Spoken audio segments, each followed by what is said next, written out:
Across the vast plains and dense forests of 17th century Angola, one name echoed through history, a name synonymous with resilience, courage, and strategic brilliance: Queen Nzinga.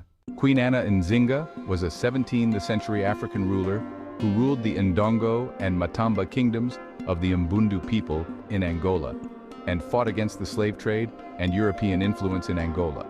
Nzinga was born in 1581 in Kabasa, the capital of the Kingdom of Ndongo, which was ruled by a Mbundu-speaking people called Ngolas. Her father was Ngola Kilombo Kiakasenda, who was the ruler of Ndongo. Her mother was Kengala Kankombe. As a child, Nzinga was greatly favored by her father. As she was not considered an heir to the throne, like her brothers, she was not seen as direct competition, so the king could freely lavish attention on her without fear of offending his heir apparent. She was taught by visiting Portuguese missionaries to read and write in Portuguese. She received military training and was trained as a warrior to fight alongside her father, displaying considerable aptitude with a battle axe, the traditional weapon of Ndongan warriors. Nzinga participated in many official and governance duties alongside her father, including legal councils, war councils, and important rituals. The European development of the slave trade along the southern African coast radically changed the political, social, economic, and cultural environment of the whole region. The Kingdom of Ndongo was no exception.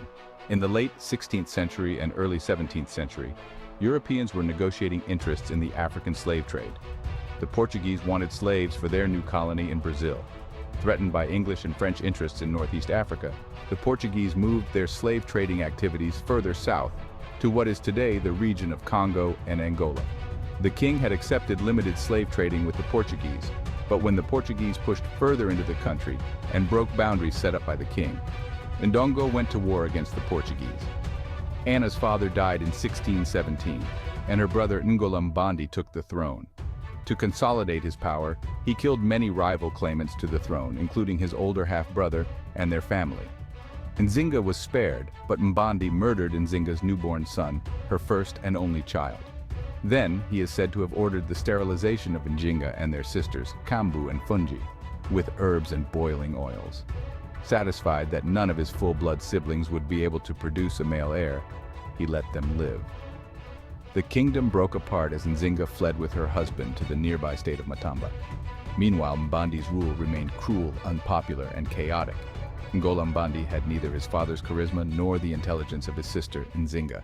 After several years of fierce fighting with the Portuguese, Ngola Mbandi sent a message to his sister in 1621 asking for her help. He dispatched Nzinga Mbandi to negotiate a peace settlement with the Portuguese. Nzinga had demonstrated exceptional negotiation and diplomatic skills, and won significant concessions from the Portuguese by the end of her trip to Luanda. Nzinga convinced the Portuguese to recognize Ndongo as an independent monarchy while agreeing to release European captives taken by her brother. As a concession to the Portuguese, she converted to Christianity, adopted the name Dona Ana de Souza, and was baptized in honor of the governor's wife, who became her godmother. Using religion as a political tool, she reasoned that this would open her country to European missionaries and advanced science and technology. In 1623, she was named governor of Luanda for the Portuguese and held the position until 1626. Only a year after the treaty was signed, the Portuguese dishonored the terms of the treaty and resumed their slave-gathering activities. Mbandi fell into depression and eventually committed suicide. Some say Nzinga poisoned him. Nzinga became his successor through the support of the army and key allies. The Portuguese opposed her succession to the throne, knowing that she would insist on Ndongo's independence. Her ascension to the throne also faced severe opposition from male claimants from other noble families. According to Mbanda tradition, neither Nzinga nor her predecessor brother had a direct right to the throne because they were children of slave wives, not the first wife. Nzinga refuted this argument, strategically using the claim that she was descended from the main royal line through her father, as opposed to her rivals who had no bloodline connection. Her opponents, on the other hand, used the fact that she was female and therefore unqualified for the throne. With the backing of some of Nzinga's subordinates, she was ousted in a war waged against her in 1626 and forced to flee the kingdom. She took over as ruler of the nearby kingdom of Matamba, capturing Queen Matamba and crushing her army. Nzinga then made Matamba her capital, joining it to the kingdom of Ndongo. After forming alliances with former rival states, Nzinga led her army against the Portuguese in 1627, initiating a 30-year war against them. She exploited European rivalry by forging an alliance with the Dutch.